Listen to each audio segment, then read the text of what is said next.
Do you have $1 million net worth? No. Okay then. Do you earn more than $200,000 a year? No. Bad news. You will no longer be able to invest in those cryptocurrencies that can increase your investment 100, 200 or 1,000 times. It is reserved only for the rich. What? Hey folks, it's we, and I'd like to talk to you about this. You've probably heard that the SEC is preparing a large-scale attack on cryptocurrencies. I'm pretty sure that despite listening to the news, you haven't been able to figure out what the SEC actually wants. This is because the SEC cannot be completely open on this topic. What? Yeah, the act on which all this relies was written in 1933. Although the act is younger than Warren Buffett, What? it is too old for the innovations that are happening today. The SEC knows this very well, but they're under pressure from the existing financial system, that is, from the banks, not to allow all the money from the banking industry to go into cryptocurrencies, or at least not to go so fast that the banks cannot keep up. I want to talk to you about the three main things that the SEC intends to regulate and that concerns our money that we have already invested in some coins and that we can lose in the blink of an eye. What? To be clear, this is not my assessment. This comes directly from the mouth of the Security and Exchange Commission Chair Gary Gensler. In an interview with the Washington Post, in which he announced strict regulation of cryptocurrencies, he said, "I think a lot of people are going to get hurt. Number 1, register or shoo. Number 2, only banks can earn. Their competition, shoo. Number 3, only the rich can get richer. The poor, shoo."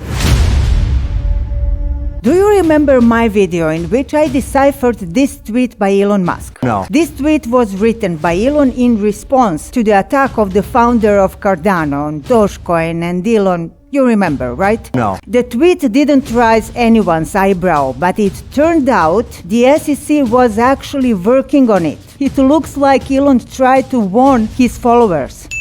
For those of you who haven't watched that video of mine, this means: can ADA use American Exchange's initial coin offering? What? Don't worry, I will explain. First of all, this is not just a problem for Cardano, but for every coin or token that is sold in order to raise money for additional investment in the project. Basically, any coin or token sold in an ICO can be a security. To make it even clearer, the SEC decides that a coin is an investment agreement if the answer to these 4 questions is yes. Is it a money investment? Is there an expected profit associated with the investment? Is the money investment a common enterprise? Does profit come from the third party or promoter's efforts? For all crypto, the answer to the first 3 questions is yes. When it comes to the 4th question, the answers differ. For example, when we have already mentioned Cardano, let's compare it with Bitcoin. Bitcoin has no company behind it, no CEO, no one but the community that on a volunteer basis contributes to the advancement and promotion of Bitcoin. That is why it is not categorized as security.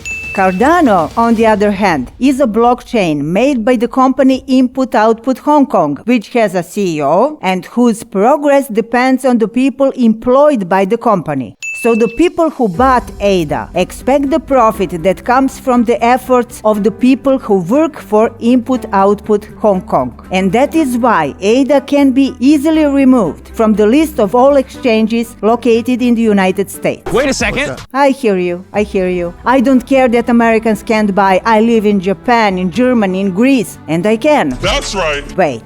If we know that a huge amount of money in cryptocurrencies comes from the United States, preventing American citizens from buying ADA or any other coin classified as a security will lead to a big drop in price all around the world. What? Apart from ADA, the coin that has become very popular lately, Solana, had an ICO. Polygon Matic had an ICO. Algorand, Algo, had an ICO. And so on and on. I can't list all the projects here, so you need to research all the coins you have already bought and see if there is anything that suggests that the SEC can categorize them as security. This second part seems to have no direct connection to our pocket, but it does. As we have seen from the Coinbase case, the SEC will not allow exchanges to provide a money lending service because, unlike banks that provide that service in accordance with consumer protection laws, investors who use these services on exchanges are not adequately protected.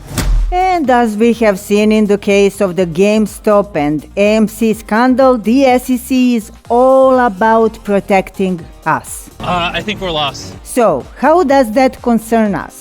One word: staking. The SEC considers staking to be an investment agreement, hence a security. But first, let's make a distinction between staking in the context of proof of stake and investment staking. For example, Ethereum is moving to a consensus mechanism called proof of stake from proof of work. That means that it requires users to stake their Ether to become a validator in the network. Validators are responsible for the same thing as miners in proof of work. So, when you stake your money to become a validator, you earn money for the service you provide, and rewards are paid out based on the amount of money staked. This is not considered an investment agreement because remember the fourth question: does the profit come from the efforts of a third party? The answer is no. Investment staking is something else. Many coins and tokens allow investors to lock their money for a certain period of time and earn interest for it. The founders of the projects are doing this to encourage users not to sell their coins so that the price does not fall. This is a simple game with supply and demand. When you lock your coins, it means that they are not in circulation and thus the supply is reduced. And when supply is less than demand, the price goes up. In this case, you are not providing any service. Everything is managed by the project. This is essentially the equivalent of a certificate of deposit that is offered by banks. You put money in the bank for a certain period of time, and after that period, the bank returns your initial deposit plus interest. That is an investment agreement. So, what danger is found here for us? Imagine you lock your coins somewhere and the SEC files a lawsuit against that project. Wait. The price starts to fall and you can't unlock your money. The projects go bankrupt and you are left with a bag of worthless coins. What? Ooh, scary. Okay, if you are still not convinced that the SEC cares about your money, this third thing will surely convince you. The SEC thinks you are stupid. Sorry, unsophisticated. Yeah, that's the word. The SEC thinks you are not a sophisticated investor if you don't have a lot of money. Therefore, only those people who have more than $200,000 in annual income or more than $1 million in net worth will be able to invest in unregistered securities, which after this regulation will be any cryptocurrency that is just beginning and is exempt from registration. Wait. Securities must be registered with the SEC in order to be offered or sold to retail investors. That is you. Certain securities offerings that are exempt from registration may only be offered to or purchased by persons who are accredited investors. That is the rich.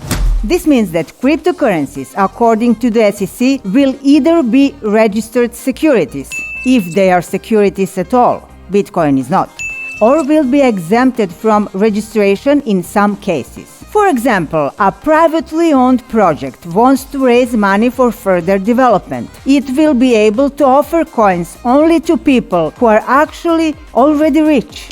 So if you don't have $1 million, you can forget about the profit that increased your investment 100, 200 or 1,000 times. Because such projects are a big risk for you unsophisticated and you can lose money. Oh no. Come on. But,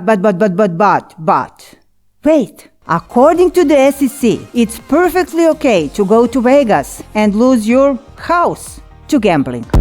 My name is V. Subscribe.